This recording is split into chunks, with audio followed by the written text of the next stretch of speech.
반갑습니다. 한 주간도 잘 지내셨는지요? 오늘 하나님의 말씀 함께 합니다. 베드로전서 5장 5절과 6절. 제가 가진 신약성경 382쪽에 있습니다. 우리 두 절에 그치니까 함께 큰 소리로 읽어 보겠습니다. 382쪽 베드로전서 5장 5, 6절 말씀. 젊은 자들아, 이와 같이 장로들에게 순종하고 다 서로 겸손으로 허리를 동이라. 하나님은 교만한 자를 대적하시되 겸손한 자들에게는 은혜를 주시느니라. 그러므로 하나님의 능하신 손 아래에서 겸손하라. 때가 되면 너희를 높이시리라. 아멘. 여기까지 말씀 함께 은혜를 나누고자 합니다. 겸손하라. 아마 모든 목회자나 또 성도님들이나 신앙인이라면 갖고 있는 마음이 또 삶의 태도의 모습이 세 가지 단어로 함축하라 그러면 그 중에 하나는 아마 겸손이 덕목이 아닐까 이렇게 생각이 됩니다. 이 겸손은 세상 사람들도 살면서 이 겸손해지려는 마음과 생각을 갖고 사는 사람들이 많습니다. 특별히 오늘은 겸손에 대해서 말씀을 드리는데 왜 이 겸손이 그리스도인에게 중요하냐면 우리가 가정이나 공동체 안이나 그리고 직장이나 바깥에서 겸손한 태도의 모습을 보이는 사람이 얼마나 존경스럽고 귀하게 여기는지 모릅니다. 그런데 이것은 일부러 한다고 하는 것이 아니라 자기가 여태까지 살아온 모습이 부지중에 나타나는 모습이기에 이 겸손을 갖추기에 정말 어렵고도 힘든 것이 바로 겸손한 삶의 태도라고 말씀드릴 수가 있습니다. 특별히 우리 기독교인들은 왜 이 겸손이 중요하냐면 이 겸손이야말로 나의 모습을 통해서 교회가 보이고 또 하나님과 예수님이 모습을 보여드릴 수 있는 그런 신앙인의 삶의 모습이기에 더욱더 그러하다고 말씀드릴 수가 있습니다. 오늘 베드로전서 5장 5절에 보니까 이 베드로가 보는 신앙인의 삶의 모습이 베드로의 눈에는 너무나도 심각한 상태에 있다는 것을 우리가 깨달을 수가 있습니다. 왜냐? 5절에 보니까 젊은 자들아, 그러니까 청소년들 그리고 30대 이전이겠죠. 그런 자들아, 이와 같이 장로들에게 순종하고 그랬습니다. 장로들에게 순종하라? 그냥 뭐라고 말씀하면 장로님들이 말씀하면 어른들이 말씀하면 그냥 순순히 따라라. 그리고 다 서로 겸손으로 허리를 동이라 이렇게 말했습니다. 젊은이들한테 순종하며 그냥 순순히 따르라고 말씀하시면서 다 서로 겸손으로 허리를 동이라 그랬습니다. 남을 높이고 존중하는 모습으로 동이라 이런 허리를 동이라 이런 거면 겸손할 준비를 갖추고 살아라 이렇게 말씀하고 있습니다. 그러니까 젊은 사람들이나 나이가 많은 사람들이나 전부 다 겸손하게 살 준비를 하고 살아라 이렇게 말씀하고 있습니다. 그 당시 베드로의 눈에 얼마나 심각하게 성도들의 삶의 모습이 눈에 들어왔으면 이런 말씀을 할까 아주 심각한 상태라는 것을 우리가 알 수가 있는 것이죠. 하나님은 교만한 자를 대적하신다. 싸운다 이거예요. 대적은. 하나님은 교만한 사람과 싸운대요. 누가 이길 수가 있겠습니까? 감히 하나님을요. 그러면서 겸손한 자들에게는 은혜를 주시느니라 이렇게 말씀하고 있습니다. 겸손한 자들에게는 은혜를 주시지만 교만한 자들과는 하나님께서 싸우시겠다 이렇게 말씀하고 있습니다.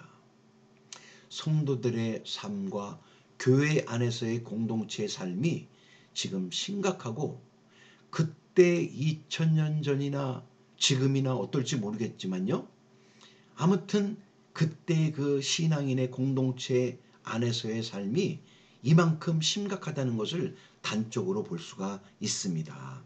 그때도요. 6절에 보니까 그러니까 하나님의 능하신 손 아래서 겸손하라. 하나님의 능력의 손 안에서 겸손하라. 하나님이 높이 들기도 하시고 낮은 데로 내려놓으시기도 하시는 하나님의 능력의 손 아래서 나이 잡순 분들이나 젊은이들이나 겸손하라. 남을 높이고 존중하는 모습을 사는 것이 옳다. 이렇게 말씀을 드리고 있는 겁니다. 그리고 베드로가 이런 것 같아요. 때가 되면 너희를 높이시리라. 제가 한번 생각을 해봤어요. 정말 젊은이들아, 너희들 정말 장로님들한테 순순히 따를 거를 생각하고, 장로님이나 젊은이들아 모두 다 겸손으로 허리를 동이십시오. 하나님은 교만한 자와 싸우십니다. 그러니까 겸손한 자들에게는 은혜를 베푸시는 하나님이시니까, 그러니까 서로 겸손하십시오. 하나님의 능하신 손 아래서 제발 겸손하세요. 그러면서 베드로가 한숨을 푹 쉬면서 때가 되면 하나님께서 너희를 높여주실 거다. 이렇게 탄식하며 안타깝고 간절한 마음으로 교회 안의 성도님들에게, 나이 드신 장로님이나 젊은이들이나 겸손을 강조한 모습이 얼마나 중요한가를 다시 한번 이렇게 일러주는 장면의 모습을 볼 수가 있습니다. 제가 예전에 귀동냥으로 들은 이야기를 우리 성도님들과 함께 이야기를 나누고자 합니다. 다름이 아니라 제가 하수처리장과 그 폐수종말처리장 이런 것을 이렇게 몇 번 방문할 기회가 있었습니다. 그래서 거기서 들은 제가 그 이야기를, 그 하수나 폐수가 들어오면 이 복합된 여러 그 오염된 물이 어떻게 깨끗한 물로 처리돼서 나가는 과정을 제가 들은 것이 있는데, 그 들은 것을 한번 성도님들과 함께 나누고자 합니다. 알기 쉽게요. 우리가 가정에서 우리가 생활 하수가 쏟아집니다. 설거지합니다. 밥을 할 때 쌀을 씻습니다. 채소를 씻습니다. 그리고 설거지할 때 퐁퐁을 넣고 기름때, 그리고 거기 묻은 고춧가루, 밥물, 그리고 여러 가지 그 오염물을 씻어냅니다. 그뿐입니까? 세수합니다. 손 씻습니다. 샤워합니다. 샴푸합니다. 또 린스합니다. 이런 온갖 폐수가 하수 종말 처리장으로 우리나라는 다 흘러가게 설계가 되어 있습니다. 뿐만입니까? 이런 큰 역이나 그리고 대합실 이런 데서 또 하수가 폐수가 또 쏟아져 내려오죠. 그러면 거기서 내려오는 것들이 아차하고 설거지 행주도 넘어가고요. 또 여러 가지 상상 못할 이런 오염을 시키는 물질들이 넘어갑니다. 그러면 거기에요, 하수종말 처리장 제일 입구에 스크린이 설치가 되어 있습니다. 알기 쉽게 채라는 것 아시죠? 그 채라는 것이 설치가 되어 있어서 큰 거 작은 것이 거기에 다 걸려서 일단 물만 빠져나가고, 큰 그 오염되는 물질들, 예를 들어서 행주라든지 뭐 걸레라든지 예상 못할 그 덩어리들이 막 넘어오는데, 그런 거는 1차적으로 다 걸러줍니다. 그리고 집수조로 딱 들어가게 되면요, 거기에 어느 정도 집수조에 딱 들어가고 밑은 막아놓고 위로 물이 흐르게 합니다. 그러면 시간이 지나면 조금 이렇게 무거운 것들은 자연적으로 가라앉아서, 그 가라앉은 건 다시 뽑아서 그것을 탈수를 하고 그 나머지 물은 잉여물은 다시 집수로 넘어가서 물을 처리하게 되는데, 그럼 이렇게 물이 1차적으로 스크린에서 걸러주고 집수조에서 이제 처리조로 넘어가는데, 그 넘어가기 전에 반드시 걸러내야 하는 것이 있습니다. 그것이 무엇이냐? 기름입니다. 기름은요, 두 가지가 있는데요. 한 가지는 물 위에 뜬 거고, 하나는 물 속에 녹아있는 기름입니다.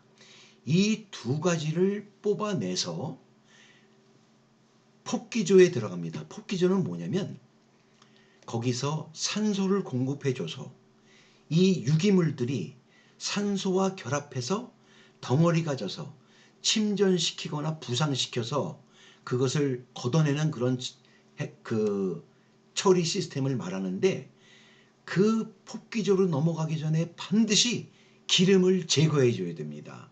그 기름이 물에 뜬 기름과 물 속에 녹아있는 기름인데, 이 두 가지를 처리해 주지 않으면, 걷어내 주지 않으면 이 폭기조에서 아무리 많은 산소를 전달해도, BOD, COD 뭐 이런 거 들어보셨을 겁니다. 그런 것을 전달해 줘도 이 유기물들과 합해서 침전되거나 부상이 안 돼요. 그렇기 때문에 반드시 이 기름을 제거해 줘야만 되는데, 저는 그 생각을 했어요. 그때 당시 이 기름이 무엇이냐? 교만이다. 내 겉으로 드러난 물 위에 뜨는 기름, 그리고 내 물속에 존재해 있는, 녹아 있는 그 기름, 우리 마음속에 숨길 수 없이 내재되어 있는, 그래서 언젠가는 나를 드러내고 싶어하는 이 수용성 기름, 이 수용성 교만이 바로 기름이 교만이다, 이런 생각을 했었습니다. 그래서 이 수용성 기름과 물 위에 뜬 기름과 그 넘어간다 하더라도 거기에는 그 미생물들이 있습니다. 그것이 바로 그 슬러지인데, 그 슬러지가 산소를 공급해 주면 그 산소와 합해서 그 찌꺼기가 뭉치게 되는데, 그래서 뭉치게 되면 그것을 약품을 이용해서 침전시키거나 부상을 시키면 나머지 물은 깨끗해서 방류하게 되는 그런 시스템을 갖고 있는 겁니다. 우리 성도님들 쉽게 얘기해서 어항 같은 데 가면 그 물방울이 막 뽀롱뽀롱 올라옵니다. 그 물방울을 만드는 기계가 불어합니다.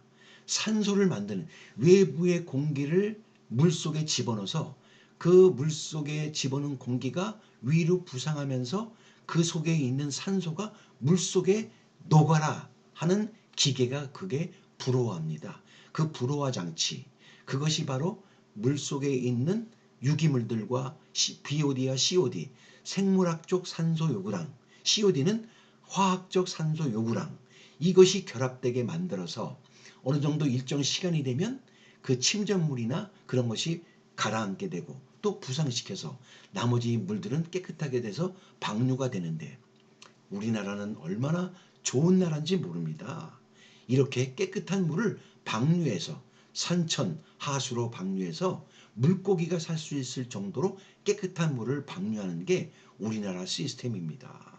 우리나라는 시 단위, 군 단위로 전부 다 거의 다가 이 하수종물 처리장, 또 폐수 처리장은 각 회사마다 설치되어 있기 때문에 얼마나 깨끗한 물이 지금 이 산천 하수에 이렇게 산과 강과 이렇게 흐르는지 모릅니다. 참으로 우리나라는 감사한 그런 시스템이죠. 그래서 이 교만이 없어져야만, 이 기름이 물에 있는, 녹아있는 기름과 뜬 기름이 없어져야만 이 물을 깨끗하게 처리할 수 있는 것처럼, 사람도, 특별히 기독교인들도 이 교만, 겉으로 드러낸 교만과 속에 내재되어 있는 그 교만이 없어져야만 말씀으로 치유할 수가 있다, 이렇게 말씀을 드릴 수가 있는 겁니다. 성경상에서 참으로 눈물겹도록 겸손한 사람, 정말 온유한 사람이 있는데요. 그 사람, 우리 구약부터 보면은 순서대로 보면 요셉이란 사람을 들 수가 있습니다. 요셉이 누굽니까? 야곱의 11번째 아들 아닙니까? 이 요셉이 자기 형들에게 시기를 타서 결국 구덩이에 빠져서 죽이려고 했는데 그 아랍 상인들한테 은 30을 받고 팔아서 그 죽이려다가 팔아먹게끔 한 그 요셉이 결국엔 애굽의 총리가 되어서 그 바로 왕의 꿈을 해석해주고 그 애굽의 총리가 되어 7년 동안 풍년이 들 때 그 곡식을 저장해 놨다가 7년 흉년이 될 때 곡식을 풀어서 먹여 살리려고 하는 그 꿈을, 바로의 꿈을 하나님의 뜻으로 해석하게 해서 이 요셉이 애굽의 총리가 되었는데 결국엔 이 소문이, 애굽에는 그 곡식이 많다는 그 소문이 가나안 땅에 살고 있는 야곱에게도 들리게 되어서 결국 곡식을 사러 와서 형제들과 만나고 이 형들이 자기들이 팔아먹은 그 요셉이 애굽의 총리가 됐다는 걸 알고 이제 우리는 죽었구나 라고 벌벌 떨 때 요셉이 뭐라고 얘기합니까? 요셉이 그 형들에게 얘기합니다. 형님들, 나를 애굽에 팔았으므로 무서워하지 말고 두려워하지 말고 한탄하지 마십시오. 형님들, 오늘 이렇게 가뭄이 들 때 우리 형 아버지와 우리 형님들이 굶어 죽지 않게 하려고 하나님께서 나를 이 애굽에 보내신 것이지 당신들이 나를 판 게 아닙니다 하고 이 형들을 위로하는 이 모습 좀 보십시오. 이 겸손함, 이 하나님의 뜻에 따른 이 겸손함이 얼마나 아름다운 향기가 가득합니까? 결국엔 바로 왕이 그 가나안 땅에서 요셉 총리의 아버지와 그 형들이 왔다는 걸 얘기를 듣고 이 애굽의 기름진 땅을 내어주고 큰 잔치를 베푸는 그 모습을 보면서 하나님 나라는 마치 겸손하게 용서하고 베풀고 그리고 섬기는 그런 모습 속에 하나님 나라를 엿볼 수가 있다, 이렇게 말씀드릴 수가 있는 겁니다. 뿐만입니까? 다윗은 어떻습니까? 다윗이 블레셋 사람들에게 언약궤를 빼앗기고 갈 곳이 없는 이 언약궤가 이리저리 방황하다가 드디어 예루살렘으로 입성을 하는데 다윗이 너무나 좋아서 그 에봇을 입고 왕의 옷을 입고 그 하나님의 언약궤가 들어올 때 춤을 추면서 그 옷이 흘러내리지도 못하는 가운데도 흘러내리는지도 모르면서 춤을 추는 이런 겸손한 모습. 내가 스스로 낮아지고 비천하게 보일지라도 하나님의 말씀에 내가 이걸 감사하며 뛰어놀겠다는 이 겸손한 다윗의 모습. 너무나 귀하고 아름다운 모습 아닙니까? 요한은 어떻습니까? 세례 요한은 어떻습니까? 나는 쇠하여야겠고 예수님은 흥하여야겠다. 자기는 거름으로 여기고 예수님은 보석처럼 빛나는 모습으로 받쳐들고 높여드려야겠다. 이런 마음 자세. 뿐만입니까? 사도 바울은 어떻습니까? 내가 이 세상의 모든 것을 해로 여기는 것은 예수 그리스도를 아는 것이 이 세상에서 가장 고상한 것이다. 내가 그를 위하여 모든 것을 잊어버리고 오직 내가 그리스도를 아는 것을, 그리스도를 얻는 것을 나는 이 세상의 그 어떤 것보다 귀하게 여긴다는 이 사도 바울의 모습, 겸손한 모습. 이것이야말로 사람이 올라갈 수 있는 최고의 곳에 올라갈 수 있는 그런 마음 자세와 신앙인의 모습과 삶의 태도라는 것을 말씀을 드립니다. 왜 겸손해야 할까요? 우리를 통해서 오직 예수님만 높여드리고 하나님의 이름만 빛나게 하고 우리의 삶의 겸손한 태도의 모습을 보고 이방 사람들이 귀하고 존중스러운 모습으로 우리를 보고 존경하는 마음을 갖고 하나님을 받아들이고 예수님의 가르침대로 살고자 노력하는 그 스펙트럼처럼 돋보기처럼 보이는 그런 삶의 모습이 우리의 모습이 되어야 되겠다 하는 뜻으로 오늘 겸손하라 하는 제목으로 말씀을 함께 나누어 봤습니다. 오늘 이 아침 저도 그리고 이 말씀을 듣는 모든 분들도 그리스도인의 가장 가치 있는 최상의 덕목 중의 하나인 겸손이 우리들의 모든 삶의 모습이 되기를 주님의 이름으로 축원합니다.